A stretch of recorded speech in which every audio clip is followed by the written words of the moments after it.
Welcome into the Hard Count, the People's College Football Show. It is March 18th, 2025, last one on the face of the planet. Still a little St. Patrick's Day vibes over here. We're rocking the green Progrum tee for all of our friends dialed in on the YouTube channel. Spring intel is still running rampant. Going to whip across the country here and talk about the latest at Georgia, Ohio State, Clemson, among a bunch of other topics across the best sport on the face of planet Earth. But I want to start with this preamble because this is the time of year where nonsense just happens to fall into our laps, whether it be the timeline, whether it be your group chat, whether it be face-to-face conversation. There's always this narrative that starts to bubble up this time of year around March Madness and comparing it to the college football playoff. You know what I'm talking about. You always got that one friend that shoots off the text, man, what if college football had a 60-plus team college football playoff? I can't believe people are against college football playoff expansion. Isn't March Madness awesome? March Madness is awesome. March Madness is the greatest postseason in all of sports. Hear me clearly. But with that being said, I do not watch a lick of college basketball until this time of year. And that would, from what I can gather, that would absolutely just obliterate everything we love about college football. The regular season, that's what this thing is built on, baby. So I just wanted to make sure we got that off our chest and had a heart-to-heart before we got into this thing. Don't let somebody tell you that because of this 14 seed that's about to make a run in the tournament that we should expand the college football playoff to 60-some-odd teams. Basketball and football, two very different sports. Very different sports. So I'm not here for that discussion, not here for that conversation, not here for the comparisons that some dude that looks like me launching threes over whatever blue blood school is a good comp as to why we should give an FCS school a bid into whatever college football playoff, whatever G5 school a extra bid into the college football playoff to match up with the behemoths that are from your favorite Power 4 school. That's not elitist. That's just common sense. That's just how the games are played. Regardless, though, we're here for March Madness. Let's start with this, though, spring intel. Let's take a trip out to Dogs HQ country, Athens, Georgia. Now, there are 3 practices in. Just threw on the shoulder pads. Have it on pretty good authority. The upcoming practice this Thursday at Georgia is going to be pretty intense. So get a membership over there. Rusty Mansell on the team, giving you all the intel you need up to the very minute when it comes to Georgia spring practice. But some pretty interesting nuggets over there on the board from the team. Some true freshman wide receivers starting to generate some buzz. Okay, you got C.J. Wiley, Talon Taylor, and Landon Roldan all having good springs thus far. C.J. Wiley, big body dude, had a long touchdown catch in one of the most recent practices. Talon Taylor, from what we can gather, is the most ready to play as of right now. Added 10 pounds since he got to campus, picking up the offense pretty well. He's flashing during practice, all those things. Now, Landon Roldan has also made some plays so far, but I want to highlight him because Kirby Smart, anyone that knows Georgia football during practice, Kirby Smart jumps on the mic and is getting after people, laying into people. And he made sure when he was on the mic to highlight Landon Roldan and said, hey, that freshman receiver, he's working y'all to the DB group. Now, was that Kirby maybe poking the bear a little bit? That is his secondary. Is that Kirby Smart maybe juicing up one of his freshman receivers? Yeah, probably so. But the bottom line here is seeing some positivity out of that wide receiver room with what you didn't have there last year, dude. That's got to be good vibes. That's got to be just music to the ears for everyone out there in Athens, Georgia. Because last season, to lead the all of college football, I was going to say lead America in drops, that's not Georgia football. More specifically, that's not complimentary football. I don't care how good your run game is. I don't care how good your defense is. If you can't capitalize on plays downfield because your receivers are dropping the football, it doesn't matter to me what else you have around them. So to hear some positive things around the youngsters, that's a positive in any way you slice it.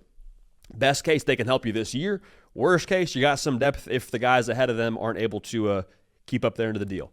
One more note here, Zachariah Branch. Not much there as of right now because, again, I know we're still getting rolling here with spring practice, but heard some good things around him so far when you talk about the first few practices. Now, another freshman, Bo Walker, is a guy they've been really pleased with thus far since he's gotten to Georgia. Had some great practice during the bowl prep. They need that run game to step up for them. And this is a guy who kind of flew under the radar during his cycle because he was ruled ineligible for a part of his senior season. And also, so you're not really watching him on Friday nights quite as much. And then in addition to that, his recruitment was kind of low-key with Georgia because he committed to the Dogs and stayed committed, and there wasn't a whole lot of drama around it. But this is a dude now who, just what I said, has picked it up pretty quickly, has put it all together pretty quickly, which the running back position, it should be noted, is probably the most translatable from high school to college. If that run game can step up for them, Georgia's going to look, I think, a lot more like old Georgia used to look. Now, the reason why it's so important you have a freshman in Bo Walker stepping up, the thought around circles in Athens was that Trevor Etienne would come back for another year. The NFL draft ripple effect goes such that the Penn State running backs, both Katron Allen and Nick Singleton, decide to come back for a year. So Trevor Etienne says, hey, well, maybe there's a chance for me to jump up into some of these teams that need a running back in the NFL draft, he declares. So then Georgia couldn't really go to the portal and grab somebody. So that to have a young buck step up there, that's massive for them. Now, going back to complementary football and offense, why did Georgia have so many turnover problems last year? Does Carson Beck have to make better decisions last season? Sure, definitely does. But it's a lot harder to go to the right place with the football downfield when the defense is keying on the passing game. It's a lot harder to be good on third down, and Georgia was not good on third down last year, ranked 75th in America, when you're not getting a great push to set the table for third down on first and second down. So if Bo Walker can factor in a positive manner and the running back room can trend accordingly, Georgia's going to be in a good spot here in 2025. Everyone's watching the quarterback battle. I am, you are, it's Gunnar Stockton, it's Ryan Puglisi. Right now, through 3 spring practices, there's not a lot to go on. From what I have heard, Gunnar Stockton looked good in one of the more recent practices, pushing the ball downfield. As a group, though, the quarterback room struggled on the Thursday practice. And then this most recent practice number 3, they responded in a positive manner. This is really important now for us all to be dialed into Dogs HQ, because I think this job is going to be won during the scrimmages. Now, whether that's during spring practice or fall camp, I think you win jobs at Georgia when you spot the ball, you go 11 on 11, and your quarterbacks have to make plays when the fire is going. Like, I think when you talk about Georgia, too, overall, this is not a situation where Gunnar Stockton is just going to be handed the job. I understand he has a leg up because of the experience and all those things, but Ryan Puglisi, I believe, will have a very real shot to go win this job as well. So don't just dismiss that as, oh, it's Gunnar Stockton's job. No, like, he's going to have to go earn it. I think he will, but spring scrimmages as well as fall scrimmages is where whoever wins that job will ultimately separate themselves. So a lot of good stuff there. Get dialed into Dogs HQ, and that's kind of the latest out of spring camp in Athens. But Thursday, we should know some more around the Dogs with how intense that practice is going to be. Now, this is super, super early, but Ohio State has started spring football. Letterman Rowe has all the latest. Spencer Holbrook, Tim May, a lot of good stuff over there. The theme for them right now during spring practice, and Ryan Day spoke to this, is the effort they're making right now to kind of turn the page from what last season was, because anytime you win the national championship, it's very easy to have that hangover. It's very easy to look back at last season and wear those rings and, you know, wear the national title gear around campus and kind of feel yourself a little bit. They are making every effort internally from a leadership standpoint to not have that be the case.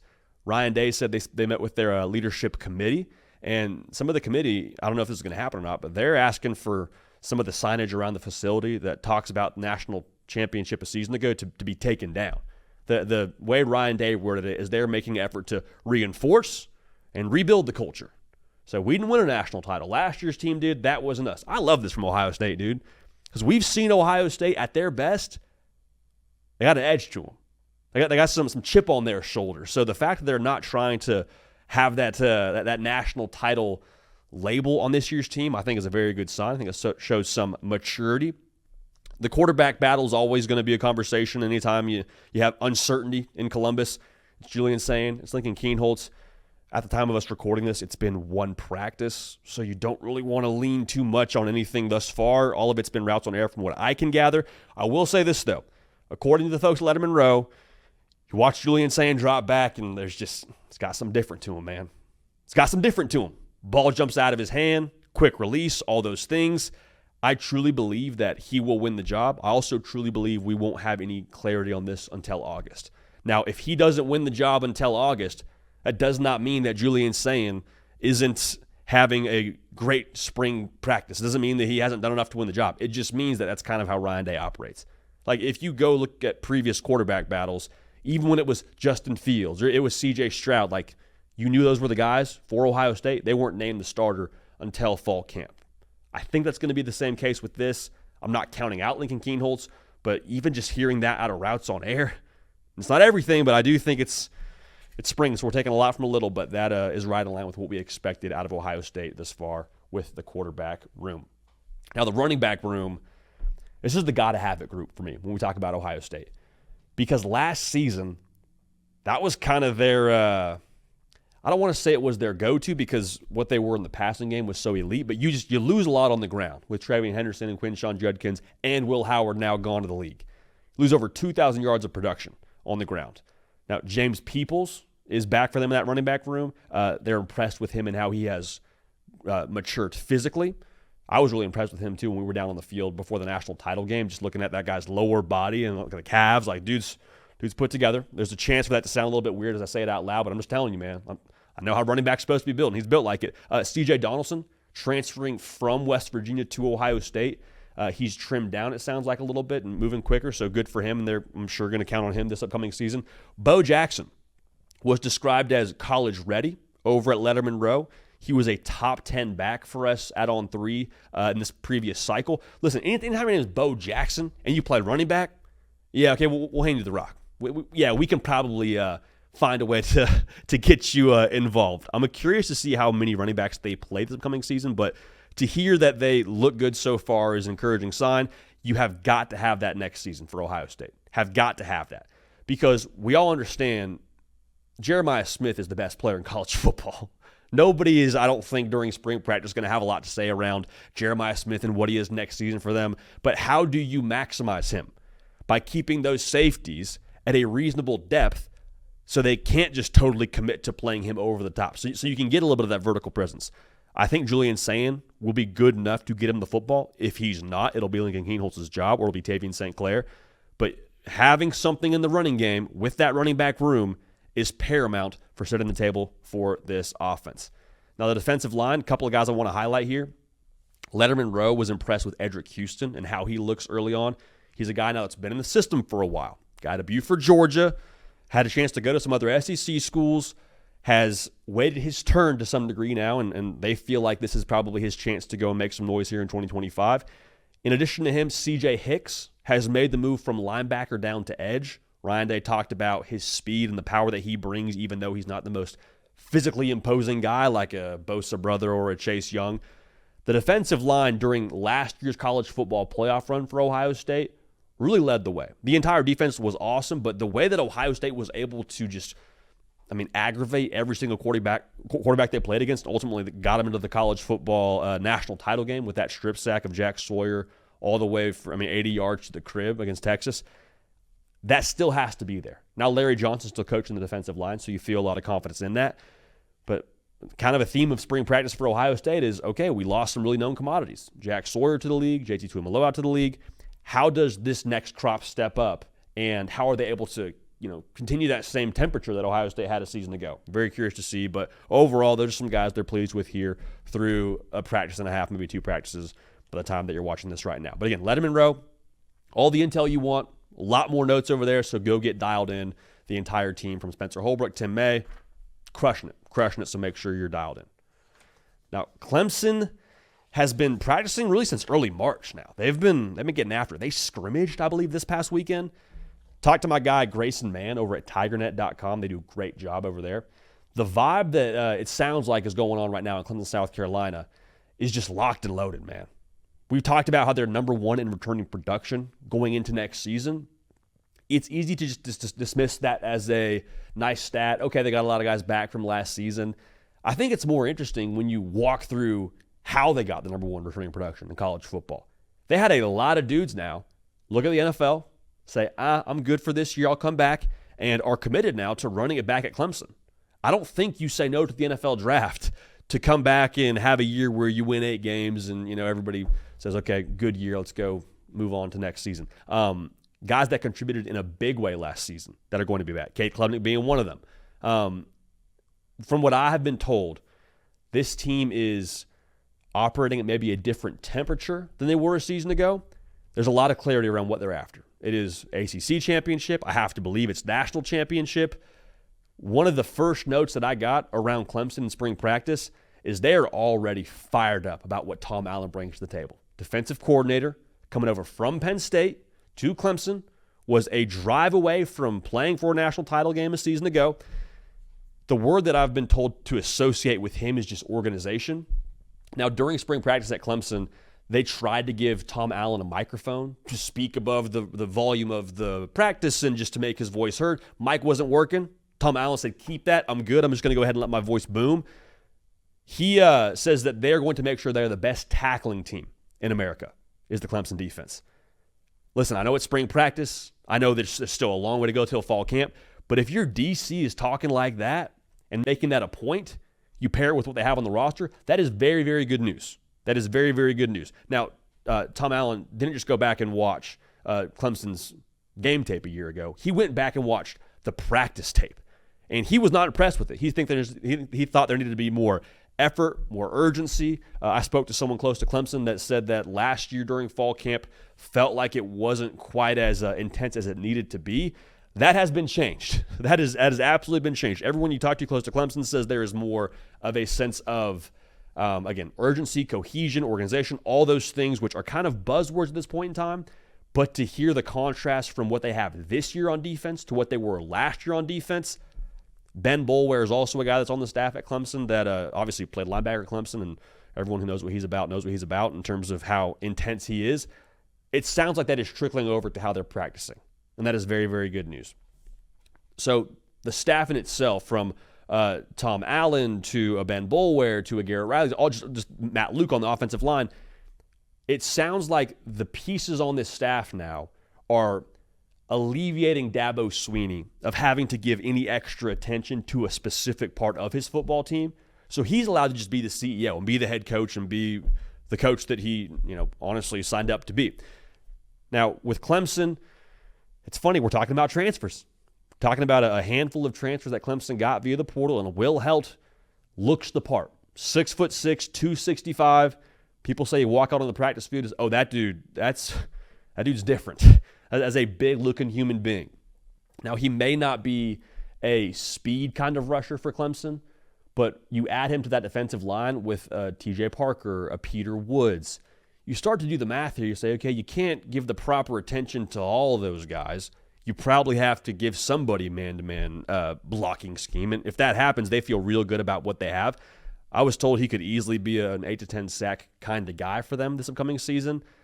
You look at what Clemson was last year defensively. They allowed 4.6 yards a carry. I've been told they took that Texas game with how well Texas ran the football against them just a little bit personally. And I think that's a good deal for Clemson. Like, I think anytime you leave a season, you get to a point where you played for the college football playoff, so it wasn't a bad year. But to use a lack of a better phrase, your face kicked in that setting, and say, okay, we need to level up to get to that point to go compete for national championships, which we expect to here at Clemson. I think that might be just the kick they needed. And so Tom Allen, obviously, with what he brings to the table, is going to make sure they have an extra kick here, too, metaphorically speaking, to get to where they want to go. Another transfer, wide receiver Tristan Smith from Southeast Missouri State, FCS stand up. They like what they have in him. Heard he had a good scrimmage. He may not be a go-to guy over Wesco Amore and Antonio Williams, but he's 6'5". The person I spoke to compared him to a Mike Williams in terms of body type. He could be a weapon for them when you get inside the red zone. Maybe you're 20 and in, and he can go win a jump ball for you. How crucial was Mike Williams for Clemson in multiple spots, being able to go high point a ball in the red zone or in the end zone and top shelf where the kids can't get it. Very excited about what he brings to the table. One more guy in the pass catcher room to speak to, not a wide receiver, but a tight end. Christian Bentancur is a guy that they've been excited about since he's stepped on campus at Clemson. He is getting some more burn this spring due to injury, but he's one of those guys that they think that now he's getting some more reps. He's going to be a tough guy to take off the field. Running back room is in a good spot. Okay, Adam Randall, they are encouraged with what they've seen from him so far. Early enrollee freshman Gideon Davidson, it's a top 5 back in this most recent 2025 cycle. They think he could start for them game 1. Now, Dabo Swinney, if you know how he operates, he's not necessarily majoring in the world of playing freshmen. I don't know if that's a thing that's more on the freshman or more on Dabo Swinney. But what I was told, he's a guy that Gideon Davidson is, that could ultimately end up starting at some point for Clemson. So whether it's game 1 or whether it's in October, once he starts getting those RB1 kind of looks, he's a guy they think will maximize that. Also had a great scrimmage himself.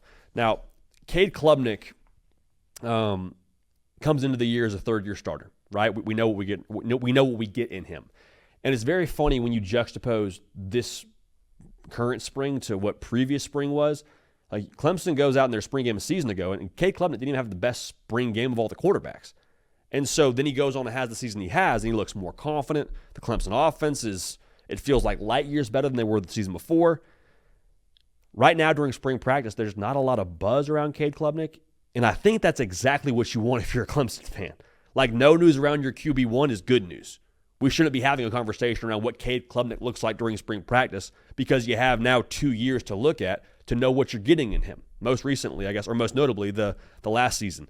The best way to describe this for me when you talk about, Cade and spring practice is that there just feels like there's more clarity for him in a way.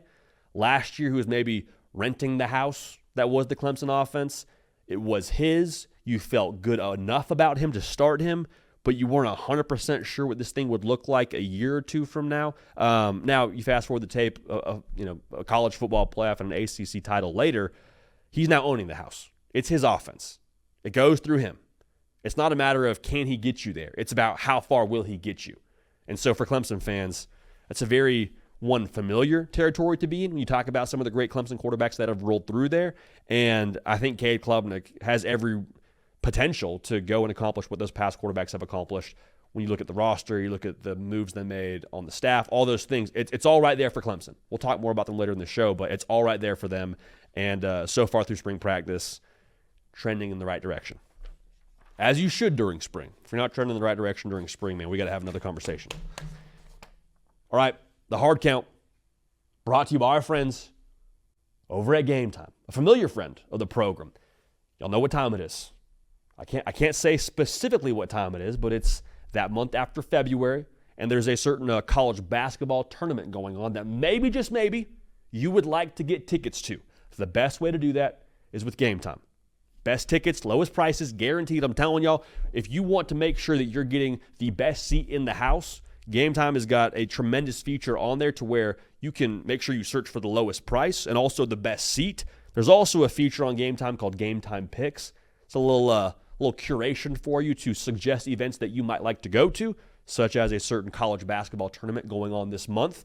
And it'll make sure that they, again, formulate for you the best view and the best ticket price for your liking. One thing I like about Game Time, before you purchase the ticket, you got a little view from your seat before you buy. So you don't buy a ticket to whatever college basketball tournament you might be going to this month.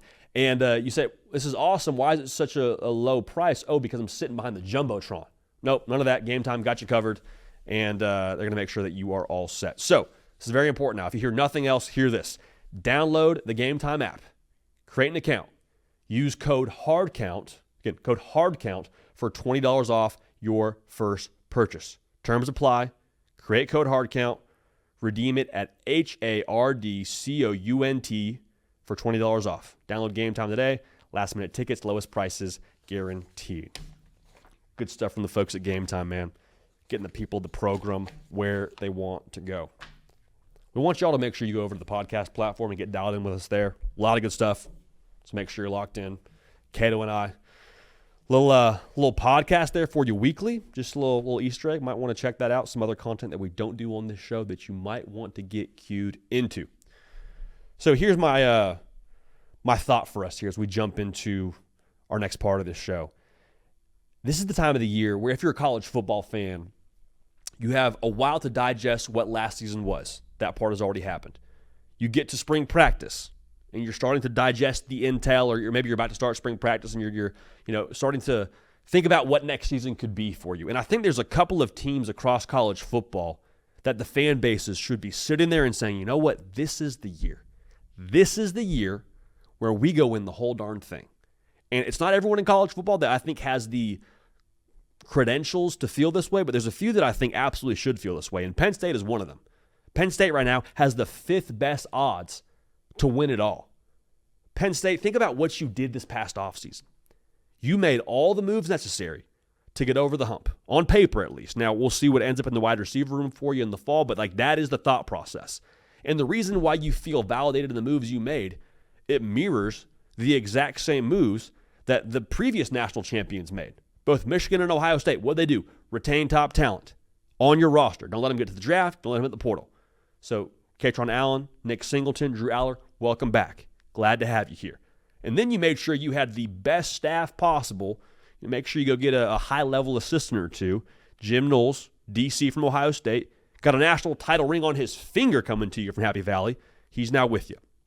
Now, we say this a lot on this show, especially behind the scenes on this show. Preparation meets opportunity, handshake emoji, we're rolling. Okay, that's where Penn State is right now. We just told you about the preparation, the roster, the staff, all those things. What's the opportunity? The opportunity is the Big Ten Conference, because you bring back a guy in Drew Aller who you should feel as confident gets with what he brings to the table. I mean, how many games he started for you? He's won multiple college football playoff games at this point. You should feel good about him. If you don't win at all, it's not because of him, as you sit here right now as a Penn State fan. What do other teams have across the conference at quarterback? Good talent, unproven. Ohio State, I don't know. Michigan, I think he's going to be a stud true freshman. Bryce Underwood, there's no guarantee. Oregon, Dante Moore, again, another guy's a 5-star. You feel good about him if you're an Oregon fan. There's no guarantee. Indiana, they made the playoff last year. No guarantee. Penn State should feel like they have as close to a guarantee as possible at the quarterback position. You're not worried about the defense. You're not worried about Drew Aller. You're not worried about the running back room. If you have some receivers, let's go get it. Let's go get it. Here's one more thing I'll say to around Penn State as to why you should feel like this is the year you can get it done. This is the year. Because you got the battle scars, dude. That's the other thing, man. Ohio State came up short multiple times before they got to the national title mountain. Michigan got the TCU loss thrown in their face. Everyone's talking about Connor Stallions and sign stealing being the reason they got as far as they got. The next season, what'd they do? Took that chip on their shoulder, took those scars, took that experience, then went and handled business. Penn State, you've got enough scars. You've got enough experience. This is their year to go do it.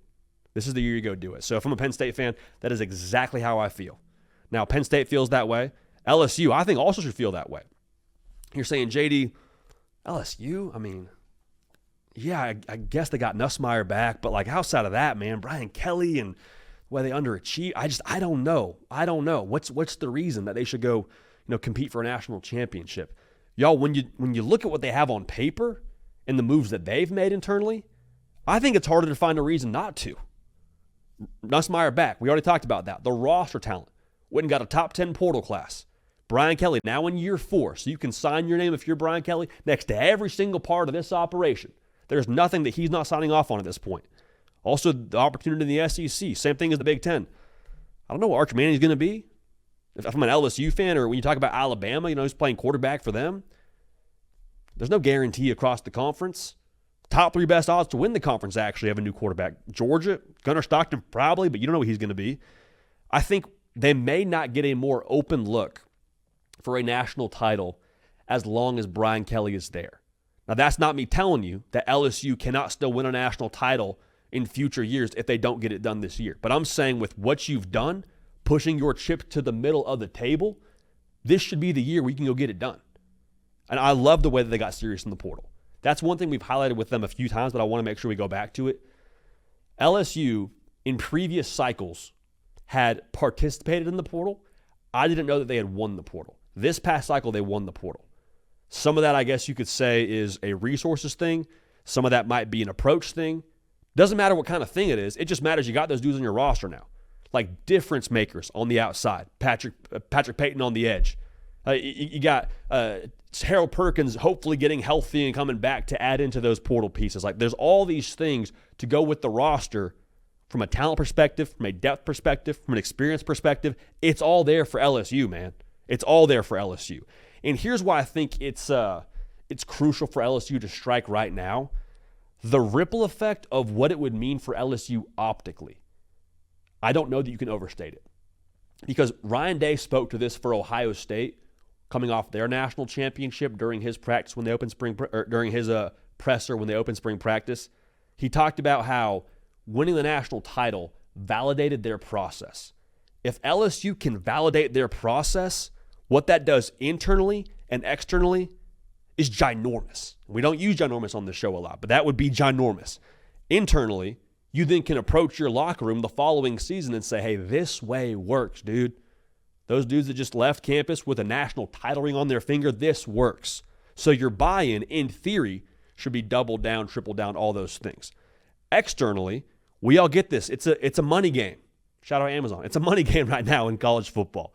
And if you have some people around LSU that are not 100% sure if they want to break open the checkbook, if they're seeing you win a national championship, wallet's wide open, baby. It's just that they put up the credit card and say, read off these numbers, Brian Kelly. You take out how much you want. Because LSU is one of those fan bases where caring feels like the wrong word to use. They are as dialed into their football team. They are as a part of their football team from a fan base level, I think, as you can possibly be in the sport. There are very few fan bases, I think, that feel so one with their college football team as LSU does. Like Louisiana overall, the state itself lives and breathes LSU. That's what it is, man. There's no other college team, no shade to La Tech or Southeast Louisiana State. There's no other team that has the heart of the Cajuns like LSU does. So if you go win national championships and you can say, hey, your money's going to a good place if you're Brian Kelly, all bets are off, dude. All bets are off. I mean, LSU to the freaking moon at that point. Also, the SEC right now, we talk about how it's kind of in a transition year across different big dogs in the conference. This is a spot where you could really make some hay on the recruiting trail. Nobody's questioning what LSU – I mean, if you're Brian Kelly, you win a national title in year 4, okay, great. We're just getting started here. You go make that pitch to guys on the recruiting trail till the cows come home. So this is not a thing where if it's LSU, it's all or nothing, now or never. That's not what I'm saying. But I am saying it might as well be right now because of the quarterback, because of the portal class, because of year 4. All those things, dude, just makes too much sense. Makes too much sense. There's too many reasons not to. If I'm an LSU fan, let's go get it done this year. Now, we'll stay in the SEC. I think Texas should also have a vibe to themselves of, hey, this should be the year where we go win a national championship. Look in Vegas, Texas right now is the second best odds. And I think when you play this out a little bit further for Texas, it's sort of flown under the radar because it's only his first year as starting quarterback. But Arch Manning, there's no reason he can't leave after this year. Now, would it surprise me if the Manning camp said, hey, Arch will run it back for one more year? No, because that just would fall right in line with, I think, what we know about them thus far. They're all about him being the most prepped he can possibly be for the NFL. But still, if Arch Manning balls out, he can be the top pick in the draft, like ML Football and Dog Kleiman are trying to tell you, shout out to them, it would happen. It could definitely happen. But my point in all this is, if Arch Manning gets you to the college football playoff, win a game or two, make the semis, and then he's off to the draft, wouldn't it feel just a little bit underwhelming for all of the hype, whether it's deserved or undeserved, thrown towards him and thrown towards what he was going to be at Texas, if that's all you leave with? So my point here is, like, if you're Texas, let's not live with that regret, dude. Let's go get this thing done this year. There's no reason not to. On top of that, Texas has made the semis now each of the last 2 years in the 4-team model and the 12-team model of the playoff. I want to be careful how I say this, but if Texas makes the semis yet again and they don't advance to the national championship, I'm not saying Sark's in trouble. I'm not saying Texas is in trouble. Do not put words in my mouth. What I'm saying is I think momentum is a fickle mistress. I think momentum does not like to be kept waiting. And right now, Texas has momentum. If they make the semis, though, for the 3rd year in a row and don't get into the college football national championship, would that not feel a little bit like, well, why not?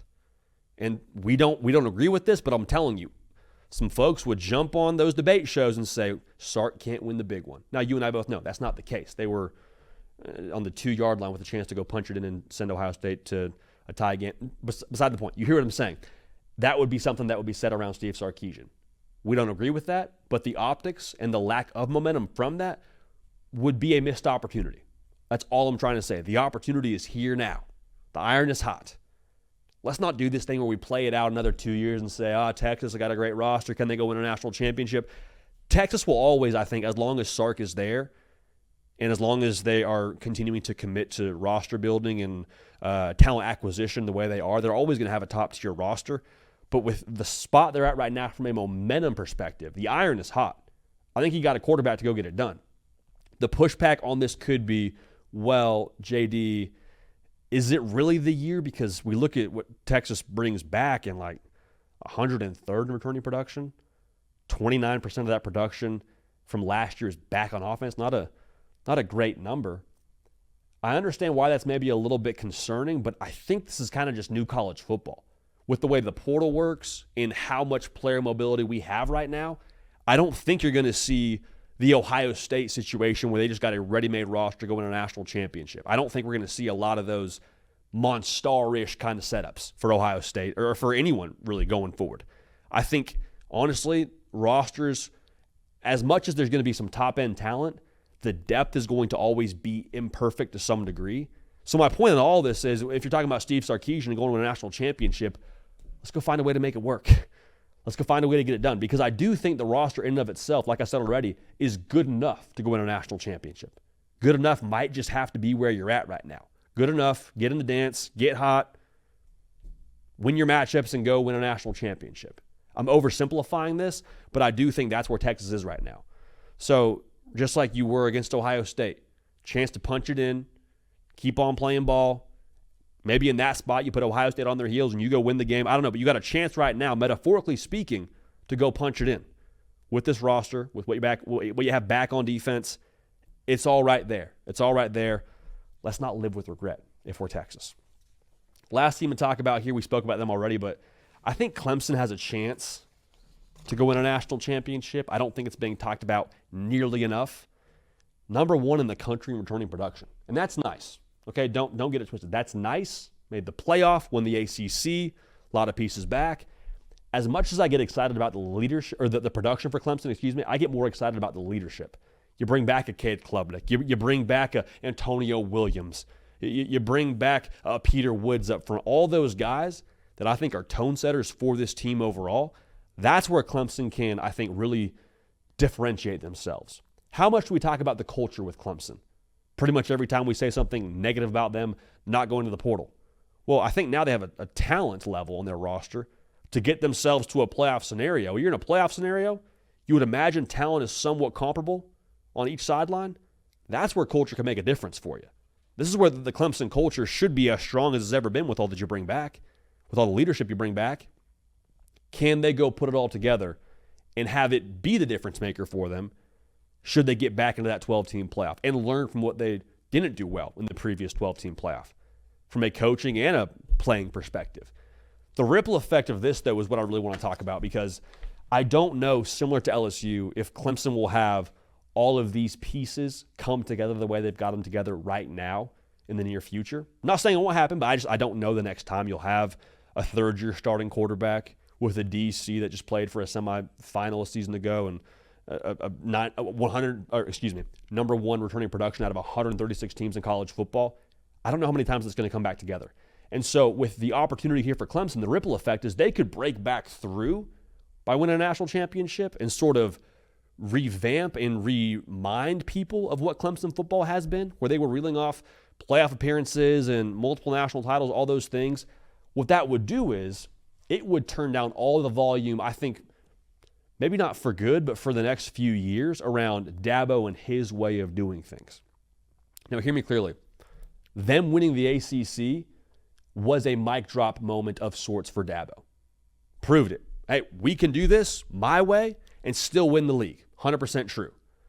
But until they win a national championship, there's always going to be that feeling in the back of your mind as a college football fan watching Clemson. Yeah, but what if they went and got 7 guys in the portal? Yeah, but what if they had went and gotten a top receiver to go change the game for them in that specific, down and distance? And now, credit Clemson. They've done this. They've absolutely done this. They haven't done it, I don't think, to the degree where it would warrant nobody having it be brought up again, if you hear me correctly. But if they win the national championship, crickets. Because at that point now, Dabo can say, not just do we do things my way and we made the playoff and we won the ACC, all those things. We did it my way and beat all those teams from every other conference that is embracing the portal, embracing everything new about college football, and we're sticking to our guns here more than other teams. And that was good enough. And when that happens now, Clemson's already showing they're going to recruit. They're going to add talent on the trail, but you do it that way at the highest level and win at the highest level, there's going to be some return on investment there from the folks in Clemson, South Carolina. So in this way, I think that could and maybe should be the year for Clemson when we talk about 2025 and their aspirations to win a national championship. It's a Top 10 Tuesday, baby. Those of y'all that watch the show, you know we've been slowly working our way through the Power 4 conferences, giving you our projection, keyword projection there, for the top 10 quarterbacks at the end of next season for each conference. One more conference left now. It's the Big 12. So I'll say this one more time. We are doing a prediction, not a current ranking, a prediction for the top 10 quarterbacks in the Big 12 conference at the end of next season. Here's how we think it's going to look. At number 10, you know him. You love him. He's a fan favorite. At one point in time was thought to be the preseason Big 12 Player of the Year. It's Jalen Daniels from Kansas. Dude's so fun to watch. Exciting, electric. He's on this list, man, because I can't quit him. I wish I could. I can't. Too much juice as a playmaker. If he can stay healthy and take care of the football now, Lance Leipold, those Jayhawks could be up to something. And I'll say this, the door is wide open to make Kansas officially a football school. Jalen Daniels at number 10. At number 9, transferring from A&M, Connor Wegman just very quietly ended up back home in H-Town, and he could be a force for the Cougars. The thing with him at A&M, it wasn't a Connor Wegman issue. I think it was more so a what was around him issue. They couldn't protect him well enough. So what do? You go get a guy, Marcel Reed, into the lineup to bring some more juice to the offense.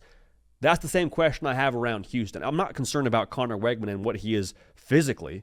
You want to see him progress and all those things, of course, but physically, dude's still a 5-star. Can he put it together at Houston, and can the pieces around him be good enough to maximize that 5-star skill set? Because I still think it's there. So Connor Wegman at number 9 for us, projecting the top 10 guys for next season in the Big 12. And number 8, BYU's Jake Retzlaff. Dude's got a fun nickname. No idea if I can say it on the show, so I won't, but he can spin it. Played his role at a high level last year for BYU, a team that was flirting with the college football playoff for a while there. Maybe not the best stats of anyone on this list, but I like his game. I think if he can take the next step as well, he could be a guy that maybe this is the year BYU gets to the college football playoff. I don't know, but still, regardless, I think he'll be a top 10 guy in the conference. Now, number 7, whoever wins the Colorado quarterback battle, I think will somehow be on this list. 7 feels like a fair place to put it right now without knowing if it's going to be Julian Lewis or Caden Salter. Julian Lewis, obviously, super talented true freshman. Super talented. So got some spring propaganda out there from Julian Lewis. More on that another time on this channel. But dude's balling, all right? From what we can gather, dude's balling. Caden Salter comes in. He's the proven commodity. Played a lot of football. Took Liberty to a New Year's Six bowl game. Like, you know what you're getting with him. So whether Julian Lewis beats him out or Caden Salter beats out the young, uber talented true freshman, either way, one of these dudes is going to be good for you at Colorado. I feel pretty confident in saying that. Colorado, the way they played, I think they're still going to air it out a good amount. I wouldn't be shocked in the slightest if either one of these guys ended up in the top 5 or top 3 when it's all said and done in this conference. But without knowing who's winning the battle, we think it's Caden Salter right now, but without knowing for sure, 7 feels like an appropriate spot for the Colorado quarterback, whether it's Lewis or Salter, ahead of 2025. Now at number 6, Baron Morton from Texas Tech. A very sneaky 3,300 yards last year for old Baron Morton. 27 touchdowns. Texas Tech brings back almost 70% of the production from a season ago. I like him to have another big year in Texas Tech's system. Now, I'm really curious to see what the intel is around their quarterback room during spring and fall camp. Again, I like Baron Morton. I want to learn more about that room, but as of right now, we'll put him at 6 heading into next season for our prediction for the end of next season. At number 5, TCU's Josh Hoover. They did lose their go-to guy in Jack Besh. He's gone to the league. Speaking of quiet, man, he went for nearly 4,000 yards last year, and nobody's talking about it. Love the way he plays. I love the way TCU's going to spray it around the yard. I think he has another big season. Josh Hoover at number 5 for me on this list. Now, at number 4, Rocco Becht from Iowa State. This is one we went back and forth on a while, did myself and Caden Smith, as to where we're going to put him on this list. Rocco Becht is a program guy through and through. He's a winner. He's gritty, got a hard edge. I love the way that he plays. However, The reason why I don't have him higher on this list, I am concerned with the loss of two 1,100-yard wide receivers. I think it's fair to say that will have some impact on what Iowa State is offensively. Great quarterback, will be top 5 in the conference, but for me, he's number 4 on this list. At number 3, Kansas State's Avery Johnson. It's the mobility, it's the tools, it's the upside, it's the lettuce. Saw a lot of young quarterback mistakes from him last season. I think him getting another year as a starter, another year in the same system, that's going to pay massive dividends. I think he balls out in 2025. He's top 3 for me in the conference at the end of next season. Now, Sawyer Robertson.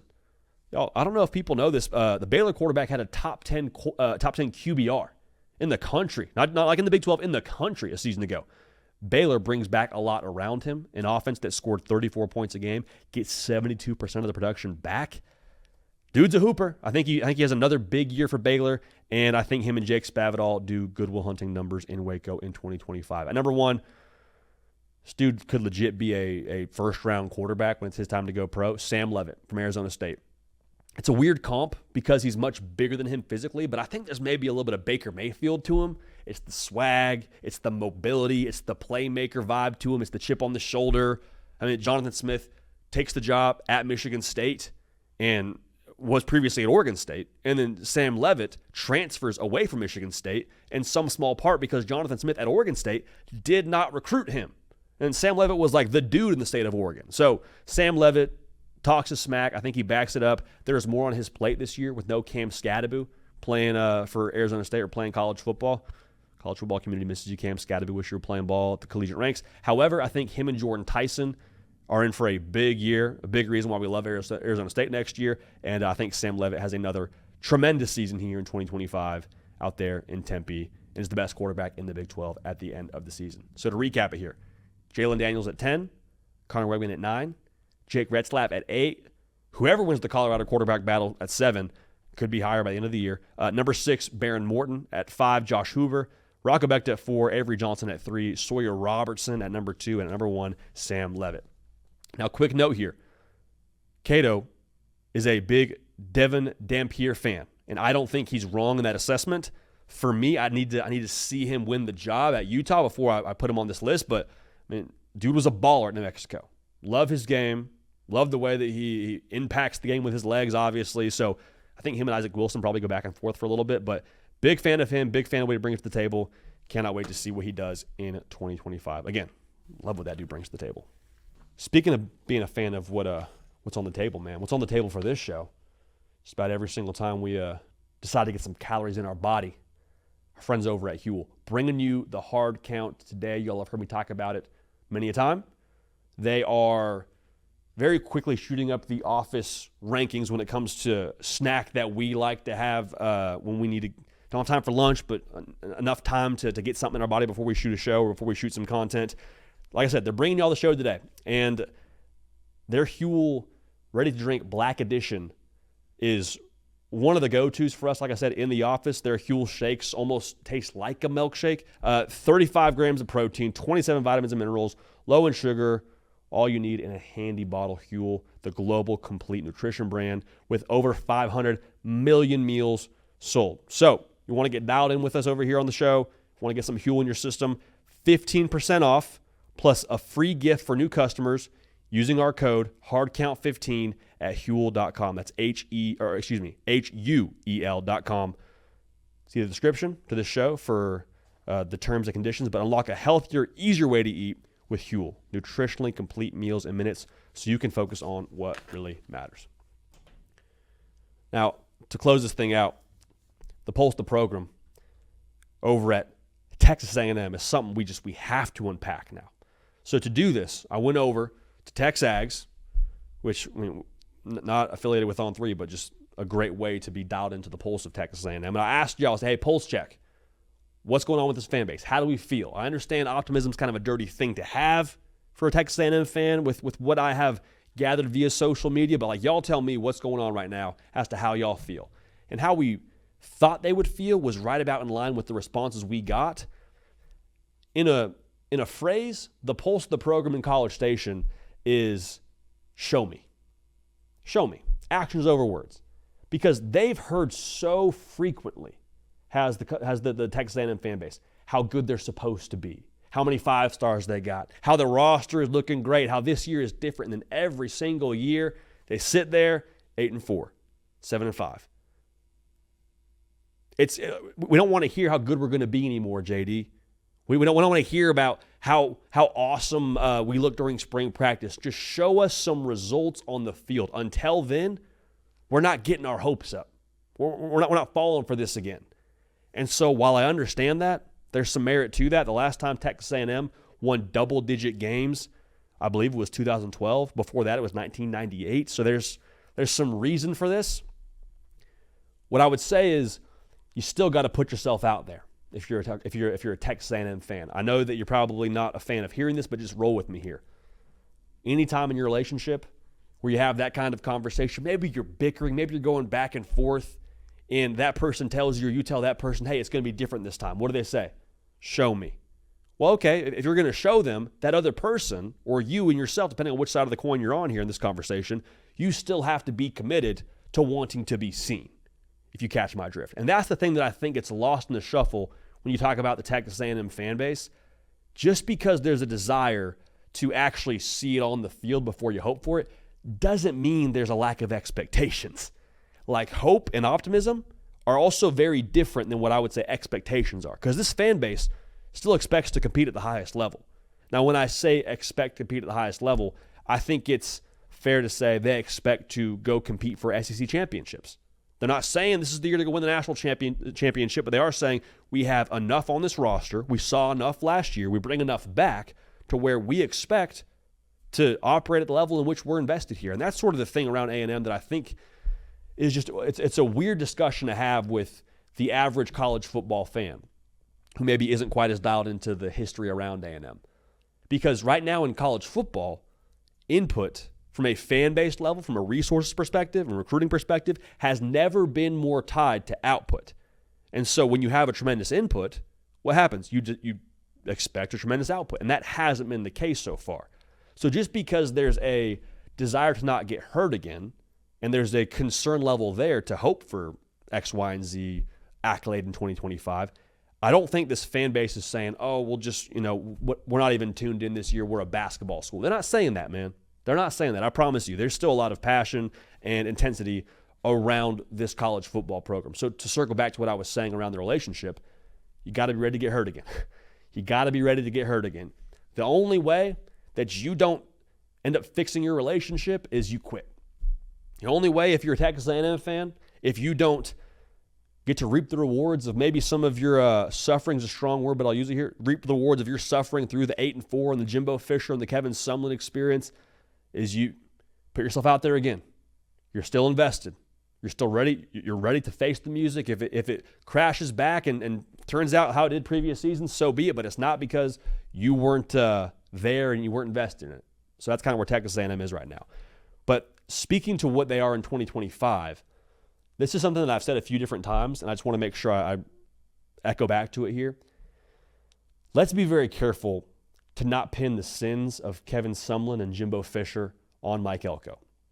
Let's be careful. Now, I'm not saying that you expect to win a national championship, but I am saying there's a lot here for Texas A&M with Mike Elko that I think it's fair to kind of change the filter on how you perceive him. Like if you gave everything around A&M a different uniform, the expectations would be that they're a team that's going to go compete for the SEC and a team that's going to go have a chance to make the college football playoff, and who knows what happens from there. But because they have the A&M logo in their maroon jerseys, people say, oh, no. Been fooled one too many times. Mike Elko wasn't there for that. In year one, he had you in a spot where if you beat Texas, you make the SEC championship. Win that game, you're in the playoff. And again, like Ari Wasserman of Andy and Ari on 3 made a great point when they were talking about A&M on their show.